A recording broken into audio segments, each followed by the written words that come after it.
చేసినా కానీ శరీరము శరీరము శరీరము శరీరం కోసమే. ఆలోచించండి, ఒక 2 నిమిషాలు ఆలోచించండి. ఏదన్నా చూడండి, దేనికోసం చేస్తున్నామంటే శరీరం కోసమే.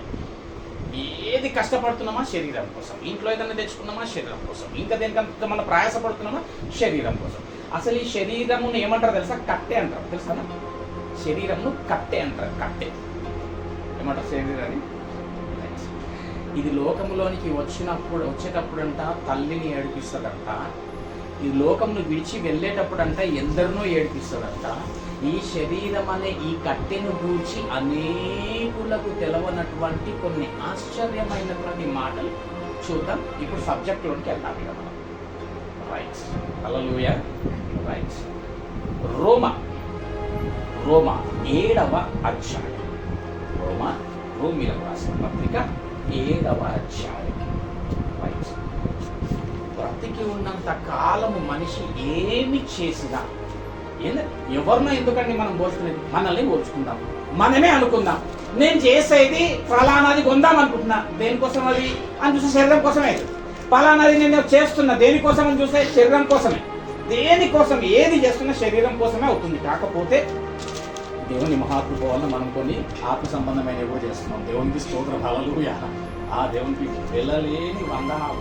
ఎందుకంటే అట్టి హృదయము కలగజేసిండు, అట్టి మనస్తత్వం కలగజేసిండు, అట్టి నడిపింపుడు మనకు దయచేసింది దేవుడు. దేవునికి స్తోత్రం. రైట్, అట్లాగా అనేకుల శరీరమును బట్టి ప్రాకులాడుతున్నారు కదా.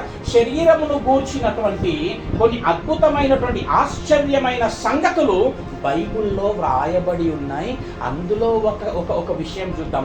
24వ వచనం చదవమ్మా. 24వ వచనం.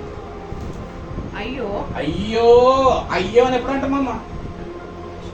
చాలా కష్టం వచ్చినప్పుడు కదా, బాధ వేదన. అయ్యో అయ్యో ఏందయ్యో? నేనెంత దౌర్భాగ్యుడను ఇట్టి మరణమునకు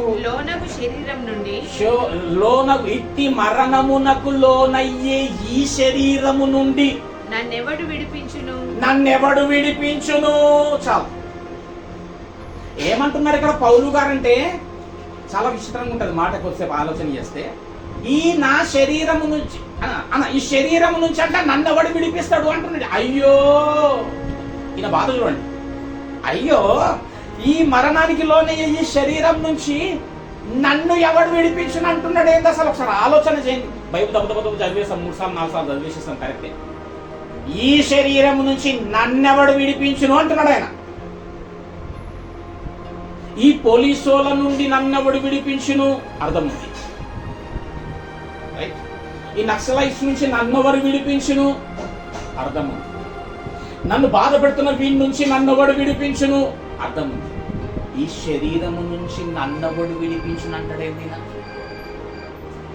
అంటే శరీరము ఈయననేదో బంధించినట్టు, అంటే శరీరం ఈయననేదో బాధ పెడుతున్నట్టు.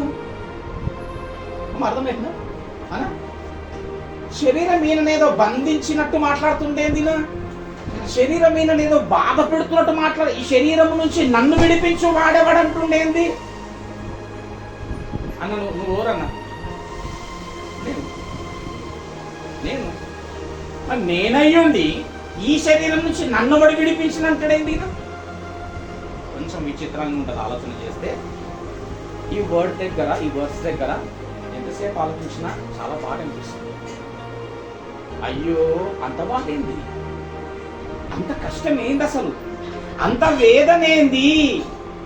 అంత యాతన ఏముంది నాకు అంటే ఈయన చెప్తుండు, ఈ శరీరం నుంచి నన్ను ఎవడు విడిపించును అని మొరపెడుతుందంట గట్టిగా. అంటే నువ్వు కాదా పౌలా? నీవు కనబడుతున్నటువంటి నువ్వు కాదా? నన్ను విడిపించును అంటే నువ్వు కాదా? నువ్వు కాదా? ఏమో, అది విచిత్రంగా ఉంది. ఈ కొద్దిసేపు పక్కన పెట్టి వెతుకుతా ఉంటే ఇంకొకటి దొరికింది. ఫిలిప్పీలకు రాసిన పత్రిక 1వ అధ్యాయంకి వెళ్ళాడు ఒకసారి.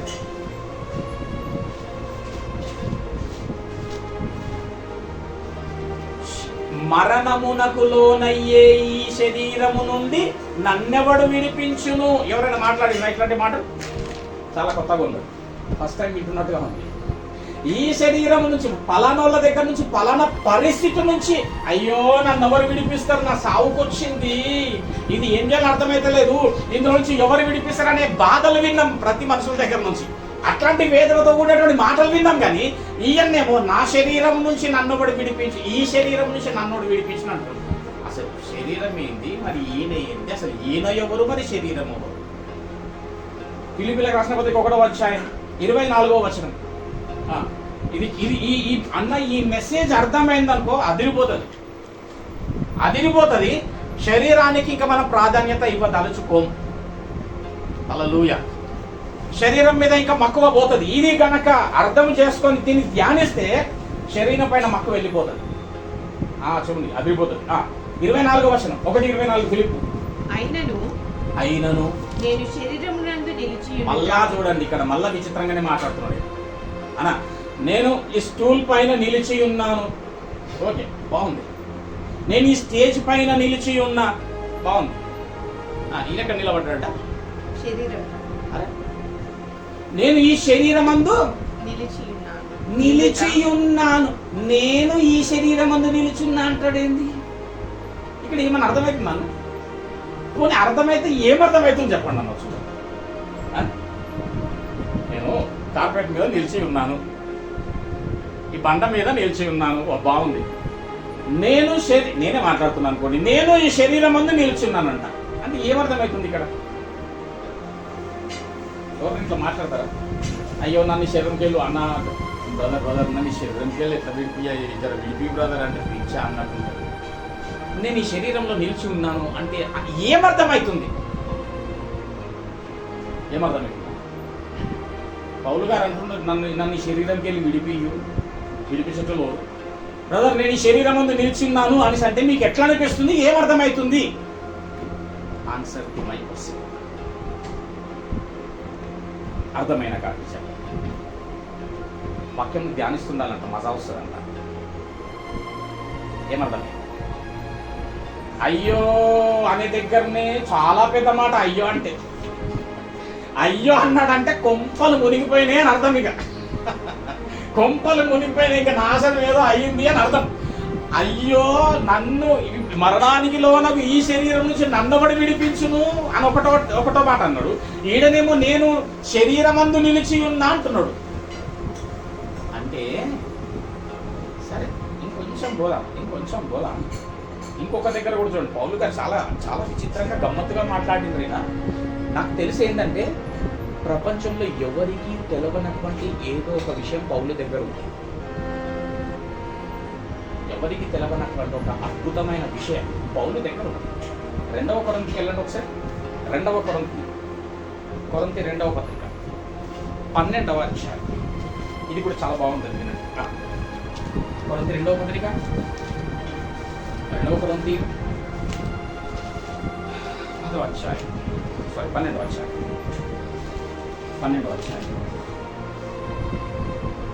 2వ వచనం నుంచి జాగ్రత్తగా వినండి. ఇక్కడ ఒకటి నాకు తెలిసి ఇక్కడ మీకు తెలుగులో ఒకటి వింటారు. అమ్మ రాకడప్పుడు దేవుడు ఎక్కడికి వస్తారు? అమ్మ ఎక్కడికి వస్తారు? 2వ రాకడ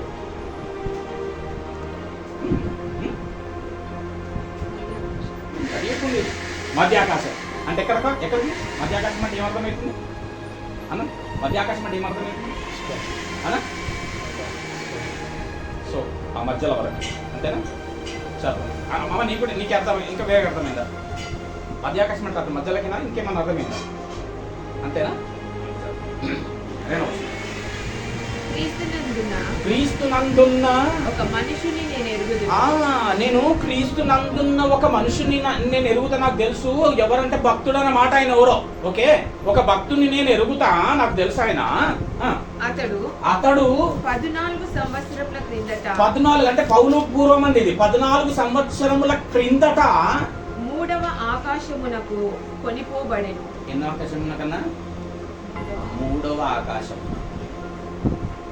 నేను ఒక మనుష్యుని ఎరుగుదును, అతడు 3వ ఆకాశానికి కొనిపోబడ్డాడు. 3వ ఆకాశం అంటే ఎక్కడో? అసలు ఆకాశాలు ఎన్నన్నా ఆకాశాలు? మూడు ఆకాశాలు. ఆకాశముల్ అంటే ఒకటి కాక ఇంకా కొన్ని ఉన్నాయి. మూడు ఆకాశాలు. మూడవ ఆకాశమునకు కొనిపోబడెను. అతడు శరీరముతో సృష్టిని కలుగజేసేటప్పుడు జలముల మధ్య దేవుడు ఏం చేసిండు? ఏం చేసామా? విశాలం చేసిండు. రైట్. ఈ విశాలం అంటే ఆకాశము. రైట్. ఈ ఆకాశములోనే సూర్య చంద్ర నక్షత్ర గ్రహములు గలవు. రైట్. ఈ ఆకాశం అంటే లోకము. ఆకాశం అంటే ఏంటి? అంటే ఇప్పుడు ఎన్ని లోకాలు? 3 లోకాలు ఉన్నాయి. జలముల మధ్య రైట్ ఆకాశం విశాలము కలగజేసి ఆకాశమును చేసిన దేవుడు. ఆ ఆకాశంలోని ఈ గ్రహాలన్నీ ఉన్నాయి. అంతా దాన్ని మొత్తం కలిపి ఏమంటామంటే లోకము. అట్లాంటి ఎన్ని ఆకాశాలు ఉన్నాయంట? ఈయన ఎన్ని చూసిండు? ఒక మనుషుని నేను ఎరుగుతా, నాకు కంటే ముందు 14 సంవత్సరాల క్రితము ఒక మనుషుని నేను ఎరుగుదును, అతడు 3వ ఆకాశములకు కొనిపోబడ్డాడు. సరే, 3 ఆకాశాలు ఎక్కడెక్కడ ఉంది? ఒకటైతే కనబడుతుంది. ఇంకా మీద ఉన్నాయందామా, కింద ఉన్నాయందామా, అటు పక్కకు సైడ్ ఉన్నాయందామా. ఇవి తెలవాలి, మనం మజా వస్తుంది. ఇన్నిసార్లు చదివినాం కానీ ఇవి తెలవాలి, తెలవనిది తెలుసుకునే ప్రయత్నం చేయాలి. మనకు ఒక ఆకాశం కానీ 3 ఆకాశాలు. 3 ఆకాశాలు అంటే ఇప్పుడు ఎక్స్పెక్ట్ చేద్దాం దానికి మీద ఉన్నాయా, లేకపోతే కింద ఉన్నాయా, సైడ్కు ఉన్నాయా? ఇందులో క్లారిటీ వస్తుంది చూడండి సార్. కొనిపోబడ్డాడు.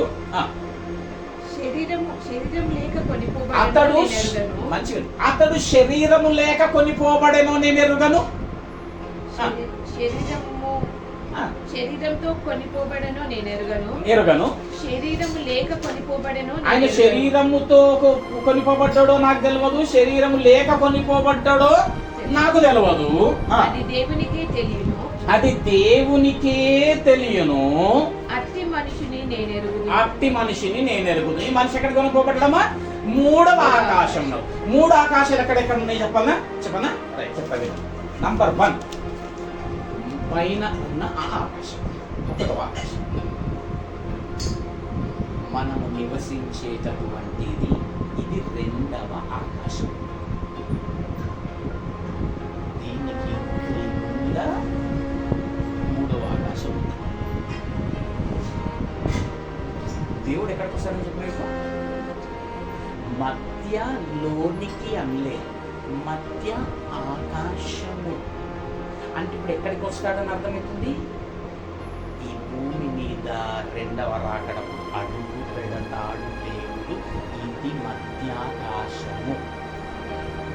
చాలా మంది క్రైస్తవులు ఏమనుకుంటున్నారంటే మధ్యాకాశం అంటే ఆకాశం చాలా మధ్యలోనికి వస్తాడు, ఇక్కడి నుంచి మనం వెళ్ళిపోతాం అనుకుంటున్నాం. మధ్యాకాశం అంటే నేను జీవిస్తున్న ఈ భూమి మీద అడుగు పెడతారా?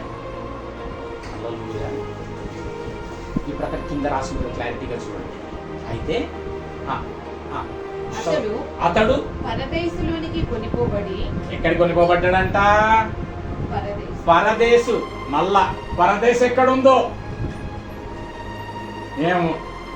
చర్చికి అయితే పోతున్నాం బ్రదర్, వారం మేము చాలా సంతోషం. వాక్యం తెలవాలా, హల్లెలూయా, ఇవి తెలవాలా. పరదేశుకు కొనిపోబడి ఎక్కడుందో పరదేశం చూద్దాం ఇప్పుడు. వచింప శక్యము కాని మాటలు విన్నాడంట. ఆ మాటలు మనుషుడు పలకకూడదు. అతడు శరీరంతో కొనిపోబడెను, శరీరము లేక కొనిపోబడెను నేను ఎరుగను. అది దేవునికే తెలియను. అట్టి వాని గూర్చి అతిశయింతును. నా విషయమైతేను నా బలహీనత యందే కాక వేరు విధంగా అతిశయింపను. అతిశయపడుటకు ఇచ్చయించినను. 3 వచనాల వరకు చాలని. రైట్. ఈయన మూడవ ఆకాశంలో కొనిపోబడ్డాడు. అక్కడ అది ఏ ఆకాశం అంటే అక్కడ ఏముందంటే పరదేశు. మూడవ ఆకాశం అంటే ఎక్కడ తెలుసానా? అది మొదటి ఆకాశం, ఇది రెండవ ఆకాశం, కిందిది మూడవ ఆకాశం. చనిపోయిన ప్రతి ఒక్కరు ఫస్ట్ వెళ్ళవలసిన చోటు పాతాళం. పాతాళము పరదేశం ఒక చోటు. చాలా మంది పరలోకం పరదేశం మీరుందని, పాతాళము పరదేశం భూమి దిగువన మూడవ ఆకాశంలో మీద.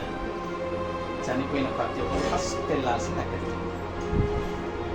దేవుడు కూడా చనిపోయి ఎక్కడికి వెళ్ళింది తెలుసా? క్రీస్తు ఫస్ట్ అక్కడికి పోయి ఆ చెరను చెరగా తీసి పరదేశును దీన్ని అగాధము అనేటటువంటిది మధ్యలో స్థలం ఏర్పాటు చేసి విడివిడిగా పెట్టి ఇక్కడ మనుషులకు పరదేశంలో ఈవులను అనుగ్రహించగలిగినాడు. హల్లెలూయా. అంటే ఇప్పుడు ఈ శరీరము నుండి నన్ను విడిపింపగలవాడెవడు? ఏమన్నా కొంచెం అర్థమైంది ఇప్పుడు ఇది చెప్పినందుకన్నా. నేను ఈ శరీరమందు నిలిచి ఉన్నాను అంటే నేను అంటుంది ఏంటంటే, అంటే నీవు వేరు శరీరం వేరా? హల్లెలూయా. అవునా? అంతేనా? నీవు వేరు నీ శరీరం వేరా? అవును, నువ్వు వేరు నీ శరీరం వేరు. అన కనబడుతున్న నువ్వు కాదు. కనబడుతున్న నువ్వు కాదు. ఏమనుకుంటున్నామంటే నేను కనబడుతున్న నేనని దీన్నే ప్రేమిస్తున్నాను, దీనిపైనే ఫోకస్ చేస్తున్నాను, దీని కొరకే కష్టపడుతున్నా, దీని కొరకే ప్రయాసపడుతున్నా, దీని కొరకు దేవుణ్ణి కాదనే బతుకుతున్నా నేను. కానీ ఒక దినమున మరణమునకు లోనవుతుంది ఇది. నేను అని వాడను, అప్పుడు బయట వస్తాను. అంటే శరీరము వేరు, నీవు వేరు. ఇప్పుడు మనకు కొంచెం అర్థమైంది. అంటే నువ్వు తల్లి గర్భములో పుట్టినప్పుడే దేవుడు నీకు ఒక మట్టి తొడుగును తొడిగిండు, అంతే. ఒక కవర్ వేసిండు నీకు మట్టితో. కనపడే ఇప్పుడు నేను విన్నమన్నది నేను కాదు, నేను వేరు, నేను లోపటున్నా అన్న. ఇంకోటి, చనిపోగానే ఏం జరుగుతుంది అసలు? ఆ పచ్చట్లో చనిపోగానే అసలు ఆ ఎక్స్పీరియన్స్ ఎట్లుంటుందో, అట్మాస్ఫియర్ ఎట్లుంటుందో, లొకేషన్ ఎట్లుంటుందో, జాతిగా అసలు ఏముంటుండొచ్చు. చనిపోయినా ఏటిపోయినా కన్ను తెలిసి ఏమైతుండొచ్చు,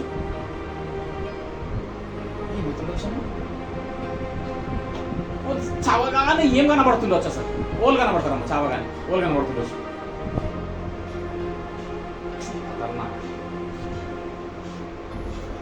చచ్చితే ఏమవుతుందో తెలుసుకోవడానికి ఎంతో మంది ప్రయోగాలు చేసి చచ్చిపోయిన వాళ్ళు పోయినట్టు వింటారు. కానీ ఏమవుతుందో బైబిల్ నుంచి చావగానే ఏం కనబడుతుంది? ఏమో తెలుసా? చావగానే ఫస్ట్ నీకు కనబడేది, నువ్వు చూసేది, నిన్ను నీవు చూసుకునే దినమే నీ మరణం. చావగానే ఆత్మ నిన్ను నువ్వు చూసుకునే దినం అది. హల్లెలూయా. చావగానే ఏం కనబడుతుంది తెలుసా? గాలి కనబడుతుంది, గాలి కనబడుతుంది. గాలి ఏదో తెలుసా? వాయువు అనబడే దూత. అసలు మరణ దినము బైబిల్ ప్రకారం ధ్యానిస్తే అద్భుతం. అందుకే ఈ లోపల మరణానికి భయపడలే. చంపుకో, ఏమన్నా చేసుకోండి. స్టీఫెన్ నిలబడ్డాడు, కొట్టు రాళ్ళు కొట్టేసుకోండి, ఏమన్నా చేసుకో. అసలు మరణాన్ని అందుకే ఈయన కూడా బతుకుట క్రీస్తే, చావైతే నాకు లాభం. ఆ ఎక్స్పీరియన్స్, ఆ అట్మాస్ఫియర్, ఆ లొకేషన్, నన్ను నేను చూసుకునే ఆ దినము, ఈ గాలి, ఆ సూర్యుడు, ఆ చంద్రుడు, ఆ రూపాలు, ఆ దేవుడు, ఆ దూతలు కనబడేటటువంటి ఒక అద్భుతమైనటువంటి దినం. చావగానే కనబడేది ఫస్ట్ నీకు నువ్వే కనబడుతుంది. హల్లెలూయా. ఇప్పుడు చూద్దామమ్మా, ఇప్పుడు చూద్దాం. రోమా 7:24 మనం మొదలు చదువుకున్నటువంటి రోమా 7:24 మళ్ళీ ఒక్కసారి చదవాలి. అంటే ఇప్పుడు మనకు చాలా క్లారిటీగా అర్థమైపోయింది. ఇది అర్థం కావడానికి ఇప్పుడు ఇవన్నీ చెప్పిన నేను.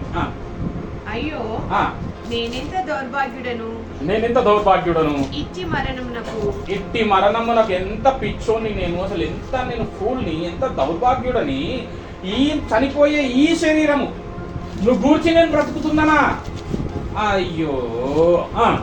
ఇట్టి మరణమునకు లోనగు శరీరం నుండి నన్నెవడు విడిపించును? అంటే విడుదల కావాలా? ఎందుకంటున్నాడు అంటే ఏదో ప్రపంచానికి తెలవని విషయము పౌలు గుర్తించిండు. అసలు ఏంటది అనేసి అంటే శరీరము వేరు, నువ్వు వేరు. అట్లాంటి శరీరం మనం అందిస్తామా? నిన్న మొబైల్లో చూసిన భార్య భర్తను కర్రోడా అన్నారు.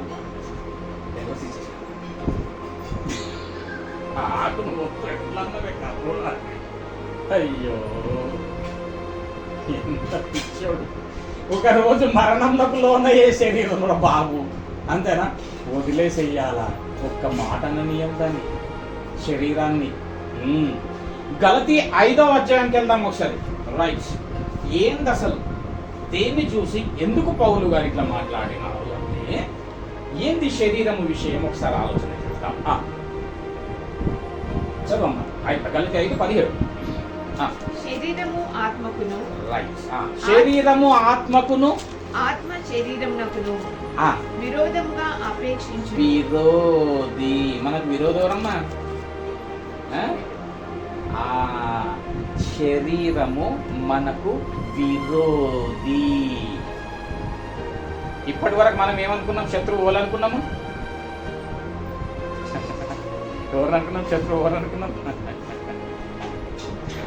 పక్క వాళ్ళు శత్రువు అనుకున్నారు, ఎదుటివాడు వాడు శత్రువు అనుకున్నారు. రైటా? వీడి శత్రువు అనుకున్నాం. అన్న నీకు శత్రువు ఎన్నో లేదు, నువ్వే. నీ శరీరమే నీకు శత్రువు. శత్రువు అవుతున్న ఈ శరీరంను గురించి బతుకుతావా? శత్రువైన ఈ శరీరం గురించి బతుకుతావా? బైబుల్ చెప్పింది నీకు శత్రువు ఎవరంటే ఇద్దరు శత్రువులను చూపించింది బైబుల్. ఇద్దరున్నారు శత్రువు, ఇద్దరున్నారు విరోధులు. నెంబర్ 1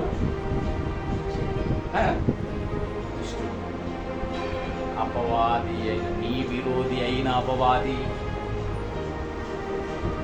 వీడు కూడా, ఈ శరీరం కూడా ఎట్లాంటిది తెలుసా? ఈక్వల్. నువ్వు ఎప్పుడైతే శరీరం బాగా తెలుసుకో, శరీరాన్ని ఎప్పుడైతే నువ్వు ప్రేమిస్తున్నావో సాతానును ప్రేమిస్తున్నట్టు, ప్రేరేపిస్తున్నట్టు, వాడి ప్రేరేపణకు నువ్వు లొంగుతున్నట్టు. శరీరాన్ని ప్రేరేపిస్తే, ఒకవేళ శరీరంను గూర్చి బతుకుతే, ఒకవేళ శరీర కార్యాలే కనుక నువ్వు చేస్తున్నట్టయితే ఏం లేదు. అల్టిమేట్ జవాబు ఏంటంటే నువ్వు అపవాది సంబంధి, నువ్వు విరోధి అయిన నీ శరీరమును ప్రేమిస్తున్నావు. మళ్ళీ చదువు. శరీరం విరోధం ఉందా లేదా? మళ్ళీ చదువు. శరీరము ఆత్మకును, శరీరము ఆత్మకు, ఆత్మ శరీరమునకును విరోధముగా ఆపేక్షించుచున్నది. మనము ఎవరము శరీరము, ఎవరు విరోధులు అనుకుంటున్నామంటే మనల్ని దోచుకున్నవాడా విరోధి? దోచుకున్నవాడా విరోధి కాదు. నేను తిట్టినవాడా విరోధి కాదు. నిన్ను అవమానించిన చూడు అప్పుడు అలా విరోధి. నిన్ను నష్టం చేసిన చూడు అలా విరోధి కాదంట. దేవుడు చెప్తున్నాడు, వాళ్ళు కాదు విరోధి, నీ శత్రువే నీకు విరోధి. అపవాది గారు నీకు విరోధి. హల్లెలూయా. కాబట్టి ఆత్మ కార్యములు ఎప్పుడైతే మన జీవితంలో మనము పెంచుకుంటామో, ఆత్మ కార్యములు ఎప్పుడైతే నువ్వు చేస్తావో, శరీరము నీ ఆత్మ ద్వారా ఓడిపోతుంది. శరీరమును అప్పుడు నువ్వు జయించువాడవవుతావు. ఎవరైతే శరీరమును జయిస్తారో దేవుని రాజ్యమును స్వతంత్రించుకుంటారు. దేవుని నామానికి స్తోత్రం. హల్లెలూయా. ఇంకొక విరోధి చూద్దాం. యెషయా 14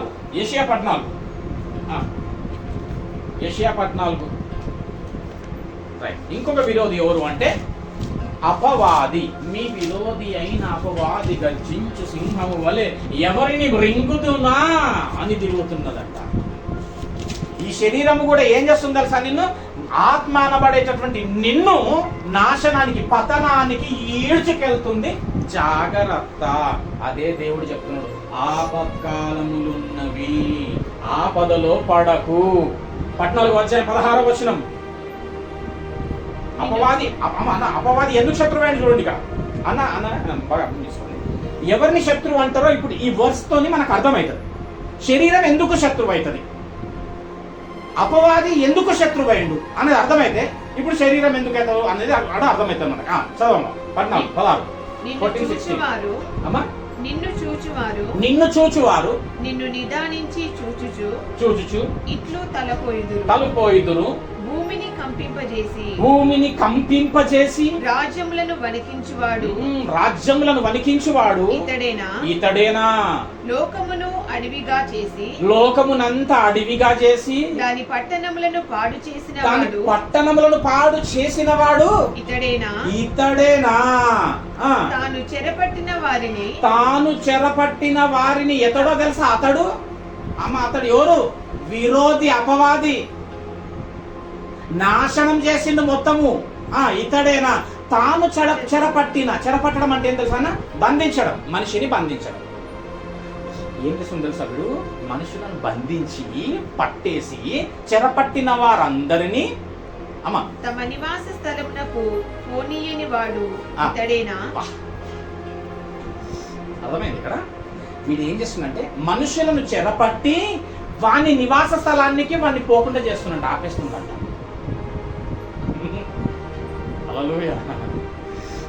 వీడు మనుషులను చెరపట్టి అంటే బంధింపబడుతున్నారు. ఖైదీలు ఎవరో తెలుసా? ఇప్పుడు ప్రజెంట్ గా జైల్లో ఉన్నోళ్ళు కాదు ఖైదీలు. ఖైదీలు ఎవరో తెలుసా? మరి సూటు బూట్ వేసుకొని తిరుగుతున్నారు సార్ వాళ్ళు ఖైదీలు. త్రాగుడు అనేటటువంటి బానిసత్వంలో రైట్, మోసము, క్రోధము, కోపము, ద్వేషములు, ఈర్షలు, పగలు, కుళ్ళు, కుతంత్రాలు పెట్టుకొని ఉన్నారు. సూట్ బోట్లు వేసుకొని మంచి జాబ్ హోల్డర్, సాఫ్ట్వేర్ కాడికి వెళ్ళి వాళ్ళు ఖైదీలు. ఎట్లా ఖైదీలను? అపవాది చెరపట్టేసింది. క్రోధంతో నిండిపోయింది వీడేమో కుళ్ళుతో నిండిపోయిండు, చెరపట్టేసింది. వీడేమో తాగుడుతో నిండిపోయిండు, చెరపట్టేసింది. చూస్తే ₹1,00,000 జీతం మళ్ళా వీడికి. ఈ లోకంలో ఎంతో విలువగలవాడు వీడు, కానీ వీడు ఖైదీ. ఎవరెవరైతే కుళ్ళు కుతంత్రాలతో, ద్వేషాలతో, ఈర్షతో, కోపంతో, పగతో, దేవుడికి విరుద్ధంగా ఎవరైతే జీవిస్తున్నారో వాడు ఎట్టివాడైనా సరే వాడు ఖైదీ. ఇప్పుడు మనం చెక్ చేసుకోవాలి, నేను కానీ చెరపట్టబడ్డానా ఏమంటూ ఏమైనా ఉందా? నాకు దేవుడికి విరుద్ధమైనది ఏదైనా ఉందా? ఒరే ఫలాన్ని ఉంది అంటే వీడు నన్ను చెరపట్టిండు, అమ్మో వీడు ఏం చేస్తున్నాడు ఇప్పుడు? నన్ను నా నివాస స్థలంకు పోకుండా చేస్తుండు. ఏది నీ నివాస స్థలం? అసలు ఎక్కడికి పోవాలి నీ నివాస స్థలం? చూడండి ఒకసారి ద్వితీయోపదేశకాండం 33వ అధ్యాయం. అమ్మ ఇప్పుడు ఆ వర్స్ అర్థమైంది కదా? వీడు మనుషులను చెరపట్టి తమ నివాస స్థలమునకు పోకుండా చెయ్యువాడు ఇతడేనా. ఈడ రీజను. ఓహో, ఈ అపవాదిగాడు చేస్తున్న ఆడిది. ఓకే. చాలా మంది ప్రార్థనకు సమయం ఇయ్యరు. ఎవరో తెలుసా? వాళ్ళు అపవాది చేత చెప్పాలి చెరపట్టబడిన వారు. ప్రార్థన చేసుకుంటున్నాం. అందుకే చెప్పి ప్రార్థన లేదు అంటే ఇప్పుడు ఏమైనట్టును? ఏమర్థమైంది? ప్రార్థన లేదు చేస్తారు. ఇప్పుడు ఏమంటే ఏమర్థమైంది? అపవాది వాడు మేము చెరపట్టేసి అంటే ఇప్పుడు ఎందులో ఉన్నామంటే ఖైదీ, ముద్దాయి, దోషిగా ఉంది. అంత పెట్టినట్టు వీడు ఏం చేస్తాడంటే దేవుని నువ్వు పోయే నివాస స్థలానికి పోకుండా చేస్తాడు. అందుకే నాకు ఫస్ట్ అంటే దేవుడు ఇచ్చిన కూడా ఏంటంటే చాలా కుటుంబాల్లో ప్రార్థన తగ్గింది, ఆత్మీయ స్థితులు తగ్గినాయి. వెళ్ళి హెచ్చరిక చేయి, ఆపత్కాలం వస్తుంది నా బిడ్డలు జాగ్రత్త అని చెప్పి, లేకపోతే ఎట్టి విధమైన ఆపదనైనా కలగవచ్చు. ప్లీజ్ లేచి అందులో నన్ను జ్ఞాపకం చేసుకో. 2 months టైం ఇచ్చి రైటా, నా మినిస్ట్రీని జ్ఞాపకం చేశాను, నా ఫ్యామిలీని జ్ఞాపకం చేశాను. నా గురించి అసలు ప్రార్థన చేస్తాను ఎప్పుడన్నా? ఈ మధ్య చేస్తాను. ఎన్నో హోప్స్ ఉంటాయి నాకు కూడా మీ పైన. నా కోసం పలానా ఫ్యామిలీ ప్రేయర్ చేస్తారని ఎంతో హోప్ ఉంటుంది నాకు. నేను ఇప్పుడు అక్కడికి ఎక్కడ ప్రేయర్ మీటింగ్కి వెళ్ళాలన్నా ఒక్కనే పోతా, ఎవరు రారు నాతో. ఒప్పుకొనే పోతా, ఒప్పుకొనే ఎన్ని గంటల కన్నా పోతా. అటు జాన్సింగాపూర్ ఉంటుందన్న మొత్తం నక్సలైట్ ఏరియా ఒకప్పుడు, ఇక్కడ జంగల్ దాటిపోవాలన్న ఇది మన రాంపేట 9 o'clock రాత్రి ఆడికెళ్ళి నేను 12:30కి బయలుదేరాల్సి వస్తుంది. అందరికి ప్రేయర్ చేసి హీలింగ్ చేసి అవి చేసి వెళ్ళేసరికి 12:30 రాత్రి. ఏమన్నా అయితే ఎవరన్నా చూస్తే రాత్రి టైం చూడడం దొంగలే వచ్చాయి, నేనే దేనికన్నా గుద్దుకుంటే. కానీ నాకు ఒక హోప్ ఏముంటుంది తెలుసా, నా గురించి పలానా ఫ్యామిలీస్ ప్రేయర్ చేస్తారు, ఆ ప్రార్థనలు నా పైన ఉంటాయి. చేయకపోతే ఎట్లా ఫ్రెండ్స్, చేయి ప్రార్థన, ఓకే ప్రేయర్ చేసుకో. నువ్వు ఏదన్నా ఒక టైంని పక్కన పెట్టేసి దేవుడికి టైం, లేకపోతే మంచి వాక్యాలు. నేను చాలాసార్లు చెప్పిన, మీరు ఈ వయస్సులో ఇట్టి వాక్యాలు వినడం మీ భాగ్యం, మాకు దొరకలేదు. సో ఏంటంటే ఈ శరీరం ఏమవుతుంది అంటే మరణానికి లోనవుతుంది. ప్రిన్స్ అనేటోడు లోపల ఉంటాడు. ఆ ప్రిన్స్ అనేటోడు ఎట్లుండాలనేసి అంటే అపవాది చేత చెరపట్టబడితేనంటే చెరపట్టి వారి నివాస స్థలాలకు పోకుండా చేస్తుందంటే. ఏది నివాస స్థలం? 33వ అధ్యాయం ద్వితీయోపదేశకాండం 33వ అధ్యాయం 27వ వచనం. 33:27.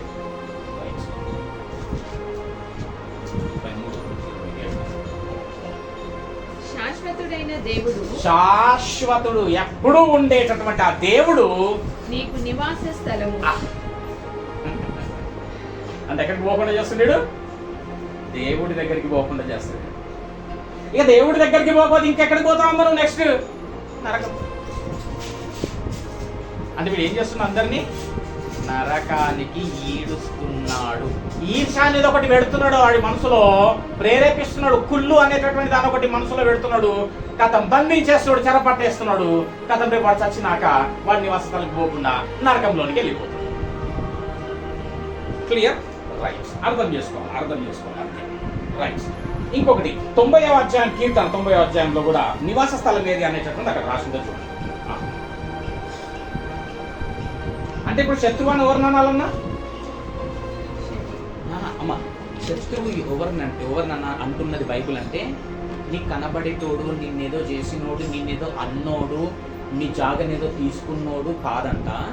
నీ శత్రువు ఎవడంటే ఏదైతే నిన్ను పరలోకం పోకుండా ఆపుతుందో అది శత్రువు. ఏదైనా ఆపుతుంది మమ్మల్ని? నంబర్ 1 అపవాదిగా. నంబర్ 2 శరీరం. శరీరం అందుకే ఏమని రాసింది? శరీరము నీకు విరోధి. శరీరము కాపాడుకోవడం తప్పు కాదు, కానీ శరీరమునే ప్రేమించడం తప్పు. ఎందుకంటే శరీరం బాగుంటుంది కదా, రేపు సేవ చేస్తావు. శరీరం బాగుంటుంది, 4 చోట్ల తిరుగుతావు. శరీరం కాపాడుకో, మంచి ఆరోగ్యవంతమైనటువంటి ఆహారం తీసుకో, కాపాడుకో, కానీ ప్రేమించవు. దీన్ని కాపాడుతూ ఆత్మానుసారమైనటువంటి కార్యములు చేస్తూ దీన్ని నలగొడుతూ దీనిపైన విజయశీలుడవై ఉండాలి. శరీరం నేలువాడవై ఉండాలి. ఒక మాట, నువ్వు శరీరం నేలువాడవై ఉండాలి. శరీరం నిన్ను నేలేటట్టుండవు. ఉన్నది అనేసి అంటే దేవునికి ఒక్కటి విరుద్ధమైన దగ్గర ఉంది అనేసి అంటే అపవాది నిన్ను చెరపట్టిండు. క్లియర్? రైట్. ఓకే. ఏం తీసుకున్నావు ఇప్పుడు?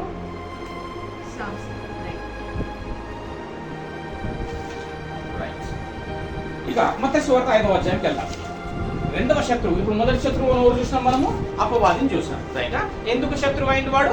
ఎందుకు శత్రువు అయిండు? పరలోకం పోకుండా ఆపుతున్నాడు కాబట్టి వాడు శత్రువు. నీ జీవితంలో ఎవరు శత్రువులు నీకంటే? పరలోకం పోకుండా ఆపేవాడు శత్రువు. ఎవడు వాడంటే నంబర్ 1 సాతాను వాడు కనబడ్డాడు. 2వది ఎవరో ఈ శరీరం ఎందుకు శత్రువు అన్నాడో 29వ వచనం. 29వ వచనం. 5:20 మత్తయి సువార్త 5:20.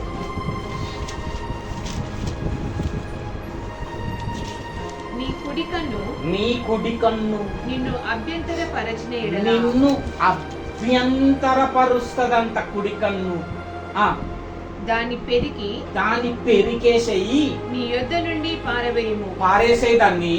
నీ దేహం అంతయు అప్పుడు నీ దేహం అంతయు నరకంలో పడవేయబడకుండా. అంటే ఈ ఒక్క కన్ను అభ్యంతరపరుస్తున్నా గాని అదే యూట్యూబ్లు అదే చూడరానివి నువ్వు చూస్తూ ఉన్నావనుకో, అప్పుడు ఏమవుతుందంటే నీ అవయవంలో ఒకటి నశించుట. అమ్మ నరకంలో అనేది చదువు ఒకసారి. నీ దేహమంతయు అప్పుడు ఏమైందంటే నీ దేహం అంతా కూడా నరకంలో పడుతుంది. పడవేయబడకుండా అట్లా పడవేయబడకుండా నీ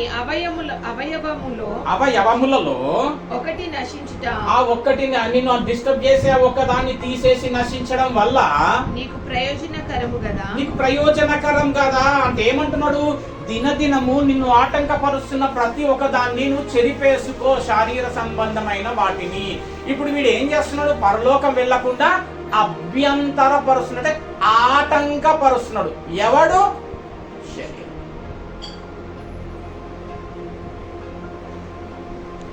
నా కన్ను, డాక్టర్ నాకు కళ్ళు జరగను, నా కన్ను అంటే నువ్వు వేరా?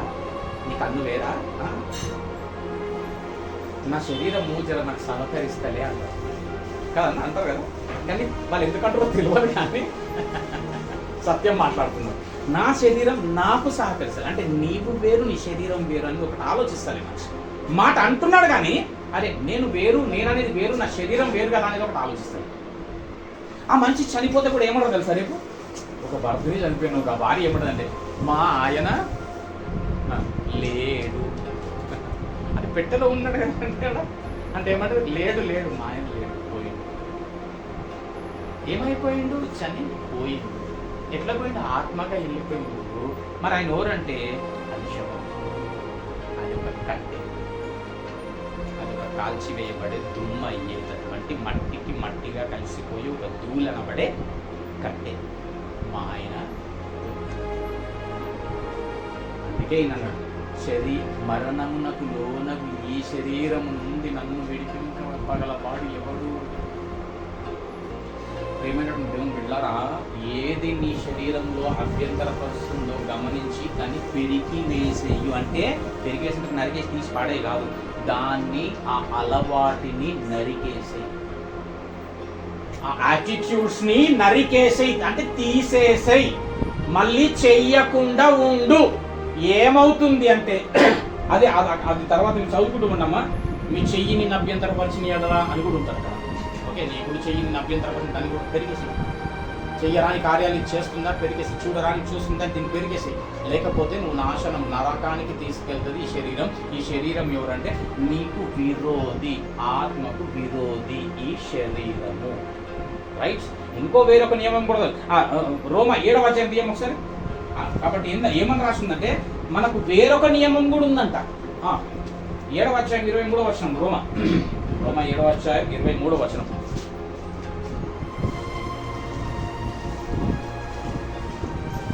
వేరొక నియమము నా అవయవములలో ఉన్నట్లు నాకు కనబడుచున్నది.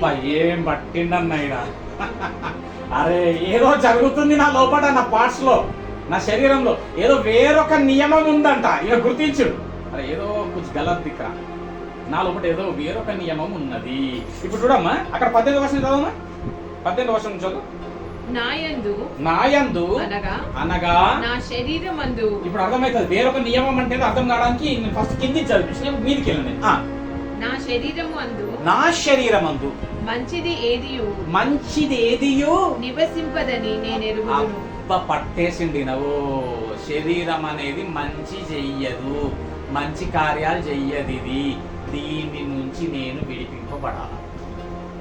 మంచిదేది కూడా చెయ్యదు. ఏం ఒప్పుకుంటున్నాడు పౌలు చూడండి ఒకసారి. మేలైనది చేయవలెనను కోరిక నాకు ఉంటదన్నా. అరే నేను మంచిది చెయ్యాలా అని ఉంటది మనకి, కానీ చెయ్యను. చూసినాం ఎంత క్లియర్ ఒప్పుకుంటున్నాడు ఆయన. మేలైనది, మళ్ళీ చదవమ్మా. మేలైనది చేయవలెనను కోరిక నాకు కలుగుచున్నది. కలుగుతుంది దైవికమైన కార్యము, లేకపోతే ఈ క్రియ ఇటు విధంగా చెయ్యాలా, నేను ఇట్లుండాలా అనేది నాకు కలుగుతుంది, కానీ దానిని చేయుట నాకు కలుగుతలేదు. దాన్ని చెయ్యడం మాత్రం అయితే నేను ఎంత ప్రార్థన చేసుకుందాం అనుకుంటున్నా, అరే నేను దైవికమైనటువంటి దేవుని ప్రేమను పలానా కార్యముల ద్వారా నేను వివరించాలనుకుంటున్నా, చెయ్యాలనుకుంటున్నా, చెయ్యాలని ఉంది కానీ నేను చేయలేకపోతున్నా. నేను చేయకూరు మేలు చేయక. చూడండి, కాబట్టి నా జీవితంలో, నా బ్రతుకులో ఏమైతుందంటే నేను చెయ్యవలసిన మేలు చెయ్యకుండా చేయకూరని కీడు చేయుచున్నాను. మనం ఒప్పుకుంటాం అన్నట్ల. ఏ చెయ్యంటారేమన్నా నేను చెయ్యనా నేను చేస్తా నేను అట్లా ఉండను ఈయన చేస్తున్నా అని చెప్తున్నాడు. నేను చెయ్యవలసిన మేలు చెయ్యకుండా చెయ్యగోరనటువంటి కీడు చేస్తున్నా. ఎందుకంటే నా శరీరంలో ఏదో వేరొక నియమం ఉంది, ఏదో ఉంది నా శరీరంలో అని అర్థమైందా? మళ్ళీ చెప్పాలి. క్లియర్? పౌలు ఏం పట్టిందంటే మన శరీరంలో వేరొక నియమం ఉందంట. ఈరోజు మనకు చెప్తా ఉన్నాడు పౌలు, చెప్తున్నాడు, అయ్యా మీలో వేరొక నియమం ఉంది, అందుకే మీరు దైవ సంబంధమైనదిగా చెయ్యాలనుకుంటున్నారు కానీ అనేకులు చేయలేరు. మీరు ఇట్లా ఉండాలనుకుంటున్నారు కానీ ఉండలేరు. మీరు అట్లా పోవాలి ఆత్మీయ స్థితులు అనుకుంటున్నారు కానీ మీరు పోలేకపోతున్నారు. రీజన్ వేరొక నియమం మీ శరీరంలో ఉంది. కాబట్టి జాగ్రత్త. ఆ నియమం ఏదో చూద్దాం. చదవండి. ఇంకేమున్నాడు? నేను కోరని దానిని